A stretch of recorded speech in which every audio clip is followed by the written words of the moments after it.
nations se disloquent, Israël se réveille, le signe que prédit les prophètes.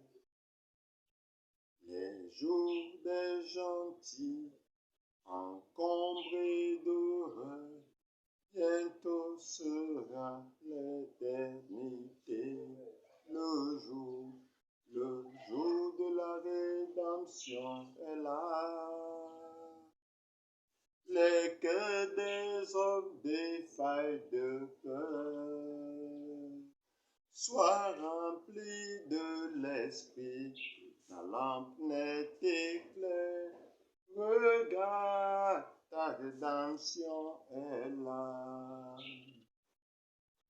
Shalom, je suis William Mbapou, le branhamiste le plus puissant de l'univers, l'expert en correction des fausses doctrines et enfin le spécialiste du 6e sceau.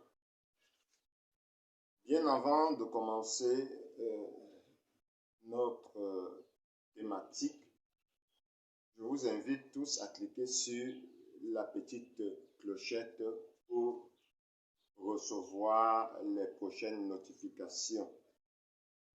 Ceci étant dit, je vous invite encore à lire dans le livre d'Apocalypse chapitre 1 au verset 7. Nous allons voir quelque chose d'intéressant. Apocalypse chapitre 1 verset 7. Il est dit: Voici, il vient avec les nuées, et tout œil verra, même ceux qui l'ont percé, et toutes les tribus de la terre se lamenteront à cause de lui. Oui, amen.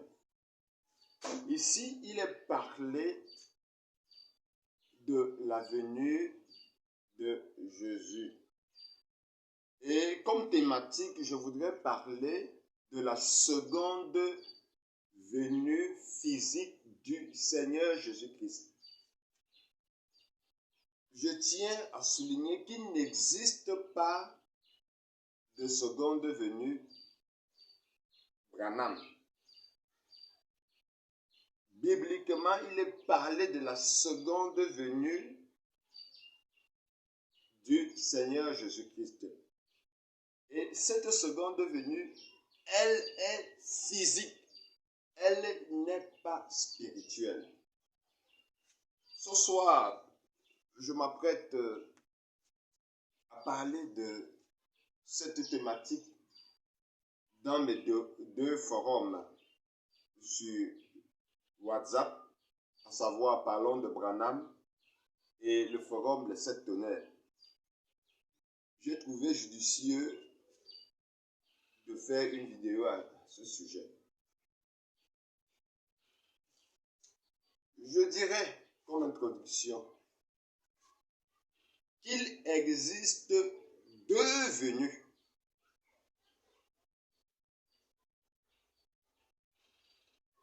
La première venue, c'est le Fils de Dieu à l'Est qui vient au travers de la Vierge Marie. Et la seconde venue, c'est le Fils de David qui vient à l'Ouest comme étant le lion de la tribu de Juda. J'aimerais souligner également que Frère Branham parle de 3 venues. Mais je voudrais apporter un précis. La première venue ici, c'est pour racheter son épouse. Voilà pourquoi Jésus-Christ vient et il est crucifié. Il verse son sang pour racheter son épouse. À sa seconde venue, il vient pour enlever son épouse. Et à sa troisième venue, il vient dans le millénium avec son épouse. Mais je vais venir apporter un précis. La seconde venue qui est de venir pour enlever l'épouse est une venue secrète. C'est une venue qui se situe comme une lame, vous voyez, entre la pierre fêtière et la pyramide. Là, on parle de venue secrète. Or, cette venue, elle concerne l'épouse de Gentil. C'est 1 Thessaloniciens 4, à partir du verset 13 à 18, où il est dit, ceux qui attendent son avènement, le Seigneur viendra dans les airs, nous le rencontrerons. C'est cette venue qui se passe dans les airs. Or, dans Apocalypse chapitre 1, verset 7, il est parlé de la venue sur les nuées. Ici, il n'est pas le Fils de Dieu qui est la première venue. Il n'est non plus le Fils de l'homme, à savoir l'aigle, parce que dans la première venue, il vient sous le signe, vous voyez un peu, de la Vierge. Il vient par la Vierge. C'est plus bon comme expression. Il vient par la Vierge. Deuxième venue, il est le Fils de l'homme, c'est-à-dire un prophète toujours. Comme Fils de Dieu, c'est toujours un prophète. Mais il vient enlever son épouse et il vient par le signe de l'aigle. Or, à sa troisième venue, qui est en fait la seconde venue physique de Jésus-Christ, où il vient sur les nuées de gloire, chez les Juifs, à savoir ses frères, les 144 000 qui ont rejeté Jésus-Christ, également pour l'épouse des gentils, la Vierge folle qu'il a rejetée, et enfin pour le jugement de la terre, c'est-à-dire la terre doit connaître le jugement, elle doit être jugée. Satan et tous les méchants doivent être annihilés, détruits pour toujours. Il vient, il est le lion de la tribu de Juda. Or, le lion de la tribu de Juda, c'est le juge. Les catholiques maîtrisent mieux la notion de la seconde venue que les branhamistes. Parce que eux, ils disent que quand le Seigneur revient pour la deuxième fois sur la terre, c'est pour juger les morts et les vivants. Et ils ont parfaitement raison. Mais vous, les branhamistes qui parlez de seconde venue, vous avez tendance à mélanger, à vous confondre. Vous voyez un peu? La seconde venue dont je suis en train de parler, ce n'est pas l'enlèvement. Quand le Seigneur vient sur les nuées de gloire, ce n'est pas l'enlèvement, c'est le jugement. Étant donné même que Frère Branham dit que la nuée de gloire qui est apparue en 63, c'était le juge suprême. Il pouvait dire c'est le lever du soleil, à partir du paragraphe 14 et 15, il dit regardez ses yeux, son nez, regardez la perruque, elle était toute blanche. Or, c'était la nuée. Il dit c'est le juge suprême des cieux et la terre qui vient. Vous voyez un peu? Donc, il ne s'agit pas de l'enlèvement, qui est une venue secrète, mais il s'agit de la seconde venue, où Jésus-Christ vient comme étant le roi, le lion de la tribu de Juda. Je rappelle ici qu'il a quitté le trône de miséricorde, qui était dans l'éternité, où il était assis faisant l'intercession. Il a quitté cela, et maintenant il vient pour juger. Ça, c'est une version qu'on n'enseigne pas dans les assemblées du message. Vous ne trouverez jamais les gens qui disent que la seconde venue des gentils n'a rien à voir avec les gens des nations. La seconde venue ne concerne pas l'épouse qui se trouve dans les pays des nations, qui est constituée des membres, des élus des 7 âges de l'Église. Vous n'entendrez jamais cela. Aujourd'hui, on se sanctifie. On dit que Jésus-Christ est revenu. Mais de quelle venue parlez-vous? Vous dites l'enlèvement est passé, mais vous continuez à vivre. Même la venue secrète, vous êtes dans la confusion, vous continuez à vous sanctifier. Et la venue même dont le Seigneur a parlé, la venue au travers du lion, le juge, vous attendez encore cette venue. Parce que beaucoup parlent là qu'on attend la troisième guerre mondiale qui va réduire toutes choses. Et vous parlez que vous croyez à la seconde venue physique du Seigneur Jésus-Christ. De quelle venue faites-vous allusion? Puisque l'enlèvement est une venue secrète, la venue proprement dite, c'est pour les Juifs. Regardez, quand les sots s'ouvrent, Branham dit, ils se tournent vers les Juifs. Jésus-Christ a été rejeté par ses frères à Nazareth pour que la grâce vous parvienne, vous les gens des gentils. Il s'est tourné vers les gentils pour apporter le salut. Voilà pourquoi on commençait le ministère de la grâce au travers de l'âge d'Éphèse, de Smyrne, de Pergame, de Thyatire, jusqu'à la Odyssée. Et à la fin de l'âge de la Odyssée, Christ, le cri retentit dans les aigles, l'aigle vient enlever l'épouse.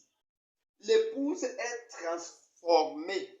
Ils reçoivent un corps physique glorifié et ils fusionnent le temps directement pour l'éternité. Maintenant, qu'est-ce qui se passe quand le roi se fait connaître à ses frères? Ceux qui l'ont percé, comme nous l'avons lu, vont crier, d'où te viennent ces blessures? Un peu comme quand Joseph, étant déjà en Égypte, s'étant déjà marié avec une femme égyptienne. Ses frères sont venus là-bas pour acheter le blé parce qu'il y avait la famine dans le monde entier. Mais en Égypte, il n'y avait pas à cause de Joseph, qui avait eu un songe par rapport à cela et qui avait pris des dispositions pour qu'il y ait en abondance la nourriture. Et les peuples de la terre venaient s'abreuver de nourriture en Égypte. Et quand les frères de Joseph sont venus, lui, il les a reconnus parce qu'il était le gouverneur à l'époque. Et c'est comme ça qu'il a créé un stratagème, comme s'ils ont volé quelque chose. Il s'est mis à les interroger. Et puis, il a demandé à sa femme de rester dans le palais pendant qu'il se faisait connaître en disant, je suis Joseph que vous avez vendu à l'âge de 8 ans, comme ça, aux nomades. Ils ont dit, donc c'est toi Joseph, notre frère. Ils parlaient maintenant l'hébreu. Et c'était pour eux, quoi, le jugement, parce qu'ils avaient peur que Joseph devait se venger. Mais Joseph leur a dit, vous avez fait cela pour sauver des vies. Voilà le mystère de la seconde venue. Or, quand le Seigneur revient à sa seconde venue, il est dans un corps physique glorifié. La nuée de gloire qui est apparue. Où Frère Branham dit, regardez les yeux, regardez le nez, regardez la bouche de Jésus-Christ. Il dit qu'il était sous la forme glorifiée. Or, la forme glorifiée, c'est Dieu changeant de masque, c'est le anamorphe. Dieu changeant de masque. Il était là, physiquement, un être humain qui est revenu sur la terre. Voilà pourquoi les 144 000 sont passés. Voilà pourquoi les 144 000 sont passés. La terre a subi le jugement. Parce que quand on lit Malachie 4, il est parlé, le jour vient, grand et redoutable. Le jour où tous les méchants et les hautains seront comme du chaume. Le jour où il embrasera la terre. Il s'agit du jour du jugement. Vous voyez que cette venue-là est liée au jugement de la terre, où la terre sera réduite en cendres. Où selon Malachie 4, il va détruire la terre. Il va détruire les systèmes. Il va détruire les germes qui sont les maladies et autres. Or, Aujourd'hui, Apocalypse 17 met un thème à tous les mystères de la Bible. Donc, je vais vous dire, sans embâche, que la seconde venue physique du Seigneur Jésus-Christ, qui est le jugement du trône blanc, qui est le jugement divin, est un mystère accompli. Cela n'a rien à voir avec l'enlèvement. Bien que l'enlèvement soit compté comme étant une venue. Vous voyez? Elle n'est pas universelle. La Bible dit de deux qui seront couchés sur le lit. L'un sera pris et l'autre sera laissé.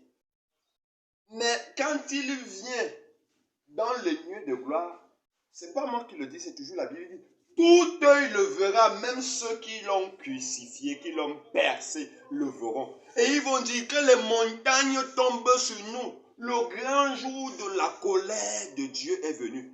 Qui peut subsister? Voilà. J'aime quelqu'un qui sait de quoi il parle. Et je vous le dis pour chuter, parce que je suis en train de chuter. Ne pensez jamais que vous êtes quelque chose dans le plan divin de Dieu. Ne pensez jamais que ce qu'il a dit dans sa parole s'accomplira dans vos vies. Je le souligne, bien avant vous, il y a eu des hommes loin de Dieu qui ont désiré voir ces promesses s'accomplir. Mais l'homme par excellence qui a vécu sur le plan littéral, le plan spirituel, ces choses dont je vous raconte n'est rien d'autre que Frère Branham. Quand on ouvre le 6e sceau, il voit comment la terre brûle. Les yeux s'ouvrent, il voit, il dit que il est presque tombé en transe. Il dit qu'il a fallu qu'il se remette un moment et que le paysage, les arbres, les oiseaux, lui ramènent à la réalité. Oh, c'était un prophète. Aujourd'hui, les gens avec qui Dieu ne traite pas, Dieu ne connaît même pas, ils disent qu'ils vont voir des choses bizarres, c'est-à-dire le ciel va s'ouvrir, le Seigneur, la trompette vont sonner, les anges vont descendre. Attendez votre mort. Si bien avant vous, nous sommes aujourd'hui en 2023, je vais même dire 2030, parce que Frère Branham dit qu'il y a un retard de 7 ans. Si on s'appuie sur le calendrier juif, qui compte seulement 30 mois. Donc nous sommes actuellement, s'il faut compter avec la prophétie, le calendrier biblique, il y a un retard de 7 ans. Aujourd'hui c'est 2023, nous sommes en 2030. Et même si vous considérez la date des hommes 2023, sachez qu'il y a une seule chose qui vous attend, c'est la mort. Et qu'après vous, il y aura des gens qui viendront vivre encore longtemps sur cette terre. Parce que ce que la parole de Dieu a dit ne concernait aucun d'entre vous. Vous êtes né poussière, vous allez retourner sur la poussière. C'est une loi naturelle. Elle doit s'accomplir. Rien à voir avec les ceci. Tout ce que vous devez reconnaître quand vous êtes sur cette terre, c'est votre destinée. C'est de reconnaître si, avant la fondation du monde, le Seigneur vous avait connu et par sa préscience, il savait déjà ce que vous serez. Il savait déjà que vous devez croire. Vos œuvres sont bonnes. Votre bonne vie en société, vos dîmes, la gentillesse, mais tout cela ne compte pas pour le Seigneur. Excusez-moi, c'est très fort ce que je dis. Parce que si vous n'avez pas été connu par sa préscience, peu importe vos œuvres, vous allez disparaître pour toujours. Et vous allez être comme si vous n'avez jamais existé, ni dans le commun des mortels, ni même de l'autre côté. Parce que le jugement là, quand la terre est détruite, tous les germes de Satan, tous les enfants de Satan, ceux qui ont été manifestés sur la terre, ils sont détruits. Donc, votre jugement est déjà scellé. Quand vous fermez vos yeux selon la loi naturelle que vous êtes né, comme l'arbre, elle pousse, elle produit, un jour on la coupe, on déracine même. Vous aussi, vous êtes la même chose. Vous vieillissez jusqu'à peut-être même 90 ans. Quand le temps est arrivé, la mortalité qui est dans votre corps là, ça vous emporte. directement là-bas, c'est terminé pour vous. Il n'y a plus de jugement que quelqu'un doit venir se tenir devant vous pour vous dire que, messieurs, vos œuvres, vous-même, d'ailleurs, quand vous fermez vos yeux, vous connaissez déjà là où vous partez. Et quand vous fermez aussi vos yeux et que vous êtes vraiment, vous voyez comment, vous voyez même déjà là où vous allez, vous comprenez que, dans ces choses dont je croyais, elles étaient vraies. Mais dire que je vais voir la prophétie, si les grands hommes de Dieu, depuis Moïse, n'ont pas vu la fin du monde, les Paul et tout, même Jésus qui n'a pas vu la fin du monde à sa première venue, c'est le dernier prophète au moins qui vient ouvrir le livre de l'Apocalypse, qui est le livre de la Bible, qui vient détailler l'Apocalypse, qui est capable de vous parler de la fin du monde, parce que lui, il a vu la fin du monde sur le plan physique. Il a vu cela. N'oubliez pas que le prophète, c'est un voyant. Il voit des choses qui vont s'accomplir 100 ans, 50 ans et tout et tout. Mais il voit ça à son jour et pour lui, c'est déjà accompli. Mais vous, quant à vous, vous vous tenez là comme si vous êtes Dieu traité avec vous. Et vous voulez voir ça. Vous voulez voir ça sur quelle base? Est-ce que Dieu traite avec vous? Dieu, à notre temps, traite avec un seul prophète. Une seule personne. Et c'est lui qui répand maintenant, dit Frère Branham dans les exposés, c'est lui qui répand ce qu'il a reçu au travers des pasteurs qui enseignent fidèlement la vérité aux fidèles. Et notre devoir à nous, c'est de prendre position pour la vérité et ne pas chercher à vouloir se substituer, dire, comme je suis un enfant de Dieu, le Seigneur viendra, il va me juger, patati patata. Excusez-moi, c'est bien de le dire, c'est littéral. Donc, voilà le mystère de la seconde venue. Que les frères n'enseignent pas. Pour eux, la seconde venue, c'est l'enlèvement et tout et tout. Mais vous, là, voyez-vous parler très peu du jugement de la fin du monde parce que ça fait peur. Comment quelqu'un va te dire que le Seigneur vient et il ne connaît pas sa position dans le corps mystique de l'épouse. Il ne sait pas s'il est un élu ou pas. Il va vous dire que la seconde venue, c'est le jugement. Ça veut dire que lui, là, si le Seigneur vient pour juger les morts et les vivants, quelle est sa position? Comment vont-ils vous parler de la seconde venue de la sorte? Vous dire que c'est déjà du passé, parce que Jésus-Christ est revenu comme étant l'ancien des anciens, le juge suprême avec la perruque. Vous savez qu'en Angleterre et même partout en Afrique, les juges, pour montrer qu'ils sont l'autorité suprême, ils ont une perruque blanche qui des fois arrive au dos. Et cette perruque montre que dans la nation, il n'y a personne en dehors d'eux. Mais Christ, parce que tout dans le naturel est un type du spirituel. J'ai toujours dit cela. Quand vous voyez les choses se produire sur la terre, de façon littérale, de façon physique, sachez que cela s'est d'abord produit sous la forme esprit, sous la forme invisible, avant de se produire sur la terre. Les famines, les vies difficiles, ça s'est d'abord produit là-bas dans le combat entre Satan et Dieu. Et avant de se produire ici, c'est celui qui a vaincu ou bien ce qui a été dit qui se passe. Vous n'êtes que là pour subir les conséquences des deux forces qui se combattent. Donc vous n'allez jamais entendre ce type de version de seconde venue. Quand on parle de la seconde venue physique de Jésus-Christ, il ne s'agit pas de l'enlèvement de l'épouse, qui est une seconde venue. Et cela n'a aucun rapport avec l'épouse, parce que l'épouse ne passe pas en jugement. Quand Christ vient enlever son épouse, ce n'est pas pour la juger, ça veut dire qu'elle est parfaite. Donc je ne peux pas dire que j'attends la fin du monde quand je suis un élu. Jamais la fin du monde ne concerne pas un élu. Le jugement ne concerne pas un élu. Comment Dieu va venir juger quelqu'un qu'il a prédestiné, il a aimé avant la fondation du monde? Peu importe vos œuvres, vous tuez, vous faites ceci. Si Dieu vous connaissait dès avant la fondation du monde, vous êtes sauvés. C'est des choses qu'on n'enseigne pas. Parce que rien ne va changer la signature de Dieu sur votre sujet parce que vous avez versé le sang. Il savait que ça va arriver. Mais ça n'a pas empêché qu'il déploie son amour. Donc, le jugement de Dieu n'est pas celui des hommes. Or, les hommes, ils vont te dire, oui, tu aimes beaucoup Dieu, mais ce que tu as fait là, c'est impardonnable. Tu es allé en enfer. Ça, c'est eux.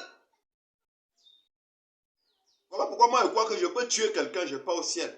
Mais il faut d'abord que je croie que je suis un élu. Il ne faut pas que je m'hasarde. Parce que si je m'hasarde, je le fais, c'est l'enfer direct qui m'attend. Voilà le mystère de la seconde venue. Et c'est un mystère accompli depuis 1963. Maintenant, nous nous soumettons à la loi de la nature. Nous sommes des poussières. Nous avons en nous les germes de la mort en nous. Notre propre démon, celui qui va nous tuer, c'est notre chair. Il est là, il pourrit, il tombe malade. Nous allons subir, soit par accident, soit par vieillesse, soit par maladie, soit par sorcellerie, soit par empoisonnement, soit par rapport sexuel, par tout genre de mort, par pratique mystique occulte. Nous allons subir et nous allons retourner là où, pour ceux qui étaient prédestinés, qui vivaient déjà à l'époque, vous allez retourner là-bas. Pour ceux qui n'ont jamais été prédestinés, ils seront annihilés. Voilà le mystère de la seconde venue, parce que le jugement du trône blanc a eu lieu quand le juge est venu. Les livres, comme on dit Daniel 7, Daniel 17, les livres se sont ouverts et l'ancien des jours, parce que là il est l'ancien des jours avec la perruque blanche, il a jugé d'abord premièrement les 144 000, ceux qui ont rejeté Jésus-Christ à sa première venue, les Juifs Israël, qui ont rejeté Jésus-Christ bien qu'ils étaient des croyants. Le deuxième jugement, c'était la Vierge folle. La Vierge folle ici est constituée des membres de toutes les dénominations sur la terre. Des églises protestantes, catholiques, musulmanes, tous ces gens-là. Mais ils sont jugés et parmi eux, il y a certains qui ont fait du bien à des élus qui sont sauvés.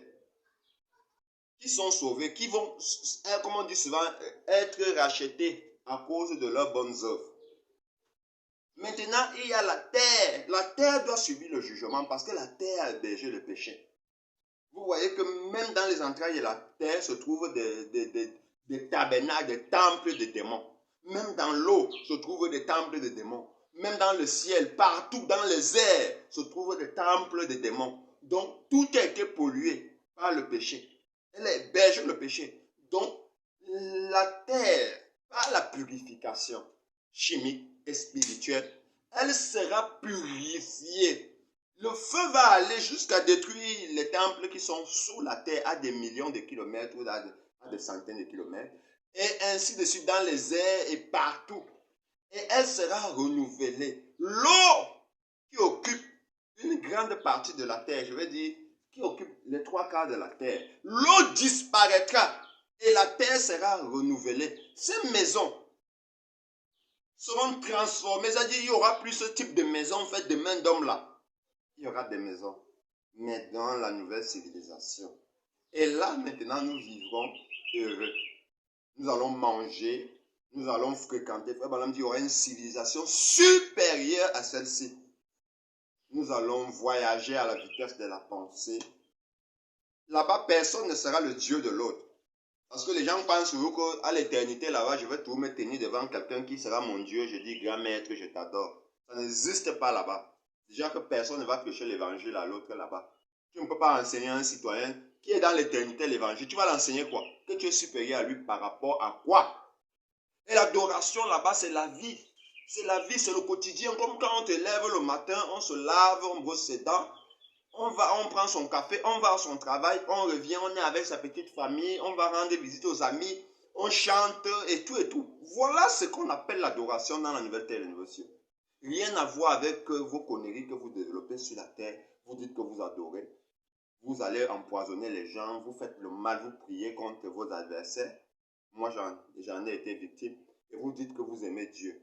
On ne trompe pas Dieu. Ce qu'un homme sème, il va le récolter. Que ce soit vous, que ce soit moi. Alors, vous avez un peu un résumé succinct sur la seconde venue physique du Seigneur Jésus-Christ. Pour le jugement divin, le jugement dernier, où Jésus-Christ revient, il a une perruque blanche. Il est comme le lion de la tribu de Judas, ça veut dire il rugit. Ouh! C'est lui le juge suprême des cieux et de la terre. Il vient juger et les morts et les vivants et la terre. Voilà la seconde venue.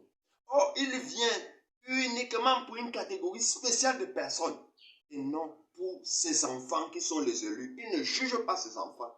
Et ils sont sauvés, ils sont enlevés dans la venue secrète. Mais il juge et les méchants. Et ceux qui ont fait du bien, ils étaient partagés, un pied méchant, un pied du bien. Il juge la terre. Voilà la seconde venue. Il est dans un corps physique glorifié. Rien à voir avec vos soi-disant venues que vous enseignez aux gens. Vous continuez à vous sanctifier, vous continuez à faire le Congo ça, vous continuez à attendre la fin du monde. Moi, je pose la question que, même étant déjà enlevé, vous vous sanctifiez toujours. Vous continuez à faire le Congo ça, vous continuez et vous attendez toujours la fin du monde. Ça veut dire que dans votre vision sur la seconde venue, vous ne comprenez pas la seconde venue. Vous continuez à faire le temps des églises. Alors que quand on a enlevé secrètement, je peux être là, je suis enlevé secrètement. Ça veut dire que j'ai disparu. On ne me verra plus en train de faire les rituels que je faisais avant d'être enlevé. Ça veut dire que si je suis allé par exemple au ciel, je n'aurai plus besoin de me sanctifier là-bas parce que je suis quelque part où on ne pêche pas pour commencer. Mais vous, vous péchez et vous dites que vous croyez à la seconde venue. Vous mentez, vous vous repentez, vous pleurez et en guise roche. Voilà pourquoi je suis le bonamiste le plus puissant de l'univers. Le grand question en correction des fausses doctrines.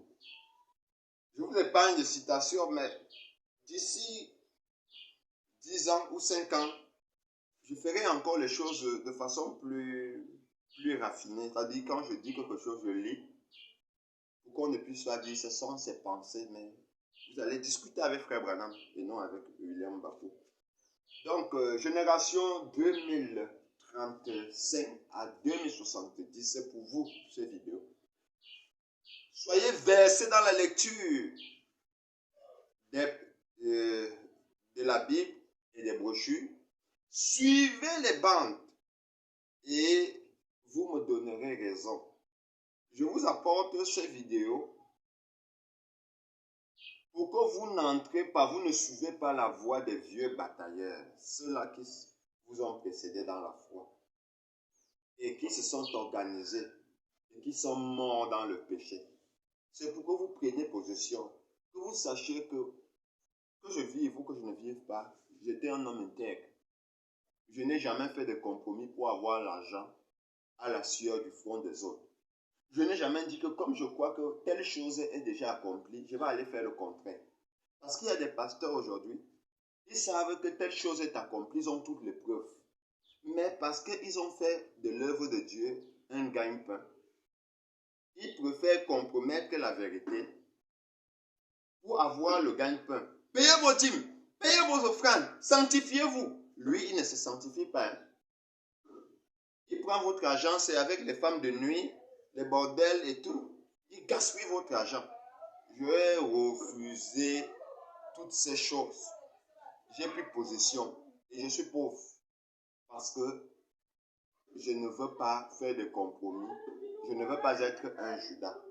Donc, je vous apporte cette vidéo pour que vous copiez mon exemple. Parce que je sais que vous serez des millions, je le sais, à suivre cela et à partager cela. Et faites le partage. Ne soyez jamais égoïste. Que comme j'ai découvert un homme intègre, je vais le garder pour moi, prendre ce qu'il disait, aller prêcher, partager et prenez position. Abonnez-vous sur ma chaîne, @Mbapou-William-7. C'est ma chaîne YouTube. Le nom de cette chaîne est le correcteur des fausses doctrines. Que le grand maître de l'univers vous bénisse. Et comme ça, rendez-vous pour d'autres vidéos.